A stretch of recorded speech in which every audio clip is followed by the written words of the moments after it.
केपी ओलीले राजीनामा नदिनु जेलसम्म सिंहदरबार जलेको थिएन, सर्वोच्च अदालत जलेको थिएन, संसद जलेको थिएन।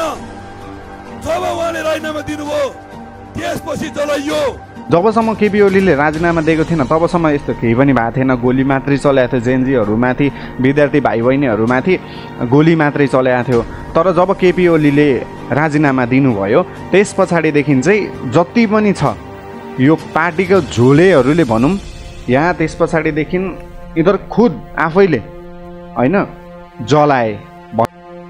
आन्दोलनमा गोली चलाउने प्रहरीहरूलाई कसले कसले गोली चलाएको होइन, उहाँहरूलाई पक्रिने र ऊ गर्ने अनुसन्धान उहाँहरूलाई गर्नुहोस् कि गोली कसले चलाएको भिडियो प्रुफ छ त।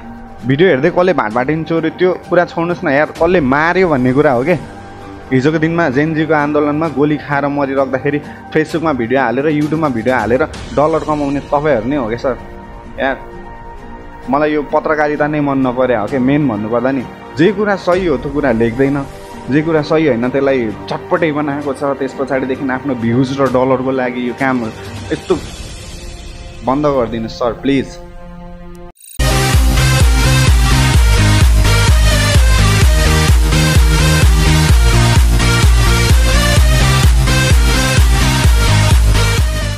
म अरू केही पनि बोल्न चाहेको छैन। सबैभन्दा सुरुमा तपाईँले यो भिडियोमा बोलेको महेश बस्नेतले बोलेको यो कुरा सुन्नुहोस्, त्यस पछाडिदेखि के हो त म भन्छु है त। मलाई आफूलाई मनमा लागेको कुरा म भन्छु। पहिला यो सुन्नुहोस् है। केपी ओलीले राजीनामा नदिनु जेलसम्म सिंहदरबार जलेको थिएन, सर्वोच्च अदालत जलेको थिएन, संसद जलेको थिएन। जब उहाँले राजीनामा दिनुभयो त्यसपछि जलाइयो। नेपाललाई एम्बुसमा पार्न खोजियो। सावधान सावधान, नेकपा एमाले फेरि पनि यो धरतीमा छ। उहाँले सोसल मिडियामा आफ्नो आमसभामा केमा खुलेआम भन्नुभएको छ कि जबसम्म केपी ओलीले राजीनामा दिनुभएको थिएन तबसम्म सांसद भवन, सर्वोच्च अदालत अनि त्यस पछाडिदेखि सिंहदरबार जलेको थिएन। तर जब उहाँले राजीनामा दिनुभयो त्यस पछाडिदेखि यी सब जले। यसको मतलब चाहिँ सिधा सिधै है, यदि नर्मल्ली पनि बुझ्ने हो भने चाहिँ यसमा चाहिँ के छ भने जबसम्म केपी ओलीले राजीनामा दिएको थिएन तबसम्म यस्तो केही पनि भएको थिएन। गोली मात्रै चलाएको थियो, जेएनजीहरूमाथि, विद्यार्थी भाइ बहिनीहरूमाथि गोली मात्रै चलाएको थियो। तर जब केपी ओलीले राजीनामा दिनुभयो त्यस पछाडिदेखि चाहिँ जति पनि छ यो पार्टीको झोलेहरूले भनौँ, यहाँ त्यस पछाडिदेखि यिनीहरू खुद आफैले होइन जलाए भन्न खोजिरहनु भएको छ है। यो सिधा सिधी है होइन। यसो हामीले यो भिडियोको थोरै क्लिप मात्रै हेर्दाखेरि पनि सबैलाई लाग्ने यही नै हो क्या, जलाउने यिनीहरू नै रहेछ, नाम अर्कोमा लगाइरहेछ। अब बालेनको बारेमा बोल्यो भने बालेनको सपोर्टर 100% भन्नेवाला हो तपाईँहरूले, मलाई फरक पर्दैन है। ऊ काम गर्न चाहने मान्छे हो र उहाँलाई काम गर्न दिनुपर्छ भन्ने। जब उहाँ मेयरमा हुँदाखेरि सुनिता दङ्गलसँग कस्तो गर्यो भन्ने कुराहरू सबैलाई थाहा नै छ, केपी ओलीले कस्तो खेल खेल्यो भन्ने कुरा होइन। हाम्रो यति मात्रै माग के हो भन्दाखेरि व्यवस्था परिवर्तन हुनु पर्यो। चाहे राजा होस्, चाहे बालेन आओस्, चाहे हर्क साम्पाङ आओस् या चाहे ओली नै होस्, भ्रष्टाचार नहोस् भन्ने कुरा हो। जे कुरा हो राम्रो तरिकाले हुनु पर्यो भन्ने कुरा हो। र म पत्रकारहरूलाई चाहिँ म के भन्न चाहन्छु भने नि, यो अहिले यो यतिजना यो के अरे मुद्दा चलाउनुपर्छ अनि त्यस पछाडि भाटभाटेनीमा चोरेर जलेर मरेको हो भने 72 जना कतिजना छ नि, यसमा चाहिँ आधी चाहिँ भाटभाटेनीमा जलेर मर्या हो भने हो क्या। र उनीहरूको छानबिन हुनु पर्यो भन्ने कुराहरू जुन यो पत्रकारहरूले उठाइरहेछ नि, सुन्नुहोस् है पत्रकार महोदयज्यूहरू, हजुरहरू सबैलाई म चाहिँ के भन्न चाहन्छु भने यदि सक्नुहुन्छ भने आन्दोलनमा गोली चलाउने प्रहरीहरूलाई कसले कसले गोली चलाएको होइन, उहाँहरूलाई पक्रिने र ऊ गर्ने अनुसन्धान उहाँहरूलाई गर्नुहोस् कि गोली कसले चलाएको भिडियो प्रुफ छ त। भिडियो हेर्दै कसले भाटभाटिन चोर्यो त्यो कुरा छोड्नुहोस् न यार, कसले मार्यो भन्ने कुरा हो क्या। मर्न त मर्यो हो, र जुन एउटा यो छ नि भाटभाटेनी चोर्दाखेरि नै जलेर मरेको भन्ने छैन क्या। कतिजनाले त्यहाँ आगो लागिसके पछाडि बचाउन गएकोहरू पनि जलेर मरेका छन् क्या पत्रकार महोदयज्यूहरू। तपाईँहरू यो जुन यो न्युज छ नि सिधा भनिदिन्छु है म, तपाईँहरू पत्रकारहरू जति पनि हुनुहुन्छ तपाईँहरू चाहिँ आफ्नो सर्वप्रथम त आफ्नो पार्टीको झोला छोड्नुहोस् सर होइन, आफ्नो पार्टीको ऊ नलाग्नु होला होइन, पार्टीको झोला छोड्नुहोस्। र साँच्चै नै तपाईँलाई के पहिला भइरहेको परिवर्तन ठिक थियो, व्यवस्था ठिक थियो जस्तो लाग्छ भने ओके सर, हामीलाई केही मतलब भएन पत्रकार महोदयज्यूहरू। हिजोको दिनमा जेनजीको आन्दोलनमा गोली खाएर मरिराख्दाखेरि फेसबुकमा भिडियो हालेर युट्युबमा भिडियो हालेर डलर कमाउने तपाईँहरू नै हो क्या सर यार, तपाईँहरू नै हो। अहिले चाहिँ यस्तो भयो उस्तो भयो भने अझै डलर थापिरहनु भएको छ यार। गलत भाव भन्ने कुरा थाहा छ त, तपाईँलाई पनि थाहा छ, हामीलाई पनि थाहा छ, सबैलाई थाहा छ नि होइन र, गलत भाव हो नि होइन र। तपाईँहरूले आँखा टालेर त बस्नु भएन होला नि।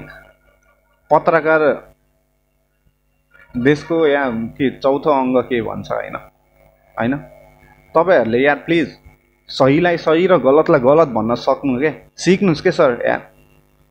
आफूलाई पत्रकार भन्नुहुन्छ, पत्रकारिता गरेर बेलुका गएर कसरी भात रुच्छ यार, तपाईँहरूलाई कसरी रुचाउनुहुन्छ के, झुट बोलेर यार।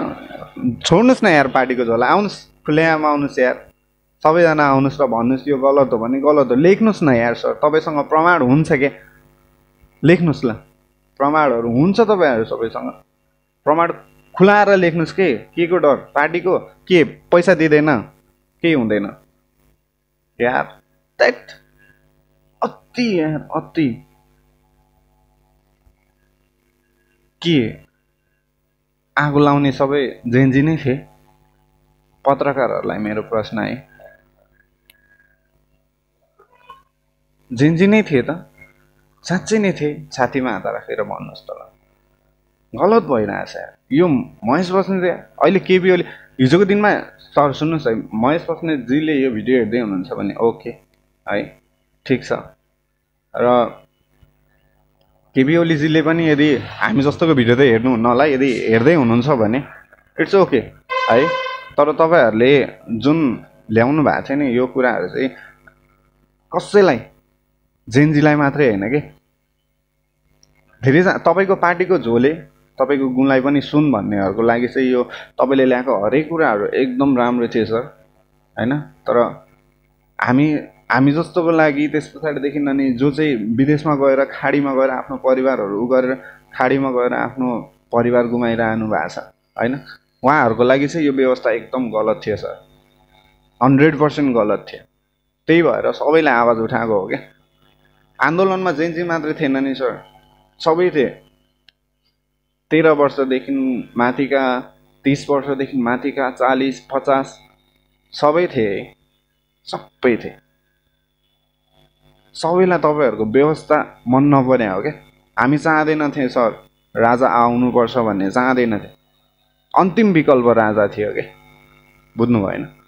र हामीलाई राजा पनि चाहिएन, र यी 3टा टाउके थिए नि, यिनीहरू त झन् चाहिँदैन सर, हामीलाई बस व्यवस्था परिवर्तन हुनु पर्यो भन्ने कुरा हो। र एउटा चाहिँ के हो भने हाम्रो माग यति मात्रै के हो, सबै जनताहरूको के हो भने हामीले हाम्रो प्रधानमन्त्री छान्ने अधिकार चाहिँ जनतामाथि हुनु पर्यो क्या, जनताले दिनु पर्यो क्या भोट। होला सर यार उठ्नुहोस् न, तपाईँको पार्टीको झोलेहरू टन्नै छन्, धेरै छन्, जित्नुहुन्छ होला तपाईँहरूले नै होला, उनीहरूलाई त तपाईँहरूले पाल्नु भएको छ नि त सर यार, पाल्नु भएको छ कि पैसाले पाल्नु भएको छ के। तपाईँहरूले जित्नु भएन भने उहाँहरूको त घर चल्दैन, उहाँहरूको केसहरू जुन पेन्डिङ छ नि सर, त्यो पेन्डिङ केसहरू पनि मिल्दैन कि तपाईँहरू टाउकोमा हुनु भएन भने, र उनीहरूको केस मिलाउनकै लागि मात्रै भयो भने तपाईँहरू हुनुपर्छ भनेर उफ्रिरहेछन्, भुकिरहेछन् कि हामीलाई चाहिएन सर, हामीलाई कसैको केस मिलाउनु, यदि मलाई केस छ भने सर सिधा हाल्नु चाहिँ जेल हालिदिनुहोस्, पालो, मतलब छैन कि सर यहाँ। तर यो व्यवस्था जुन छ नि यो पिटिकै मन नपरेर नै आन्दोलन भयो, र यस्तै नै प्रविधि भइराख्यो भने भोलिको दिनमा ठुलो आन्दोलन हुन्छ, फेरि हुन्छ कि देश डामाडौल हुन्छ यार। सक्छौ भने रोक, र यो हावाहुरी ह्यानत्यान अक्रम बक्रम यो जति पनि उ गर्छ नि सबै छोडिदिनुहोस् क्या सर यार, प्लिज छोडिदिनुहोस्। यति नै भन्छु ल यो भिडियोबाट म बिदा लिन जान्छु यो जति कुरा गरे त्यति नै हुन्छ हैन र म पत्रकार होइन पनि मैले जस्ट आफूलाई मनमा लागेको कुराहरू भने र अब यो कुराले गर्दा तपाईहरुलाई राम्रो लाग्छ लाग्दैन त्यो आफ्नो ठाउँमा छ र पत्रकारहरुको चित्त दुख्न सक्छ आई डोन्ट केयर है यो कुराले मलाई यो पत्रकारिता नै मन नपरे हो के मेन भन्नु पर्दा नि जे कुरा सही हो त्यो कुरा लेख्दैन जे कुरा सही हैन त्यसलाई चटपटै बनाएको छ त्यसपछाडीदेखि आफ्नो भ्यूज र डलरको लागि यो काम यस्तो बन्द गरिदिनु सर प्लिज धेरै विश्वास गरे हुन्छन् कि तपाईहरु माथि या तपाईहरुको भिडियो हेरेर हैन यति धेरै कुराहरु र विश्वासहरु गरे हुन्छ नि सर छोड्दिनुस् के कुनै छैन कसम भने छोड्दिनुस् यदि सक्नुहुन्न भने पत्रकारिता छोड्दिनुस् अरूको बारेमा जे नगर्नुस् यार सर प्लिज यो खुल्लै आम यार पत्रकारलाई यार पत्रकार भन्दा नि लाज हुन्छ के अहिले कसम भने जाऊ न यार कमेरा त्यो त काण्ड खिचेर कसको गोरु कहाँ ब्यायो कसको गाईलाई कुन चाहिँ गोरुले लग्यो हैन डलर छापिरहेको थियो त जे पाए त्यही न्युजहरु यार ठ्याक यस्तो पनि हुन्छ यार पत्रकारिता उफ okay thank you very much यदि भिडियो हेर्नु भयो भने ठिकै छ हेर्नु भएको छैन भने पनि इट्स ओके हैन मलाई मतलब छैन हेर्नु चाहिँ नहेर्नु यो जुन छ नि कुराहरु एकदम चित्त नबुझेको कुरा हो प्लिज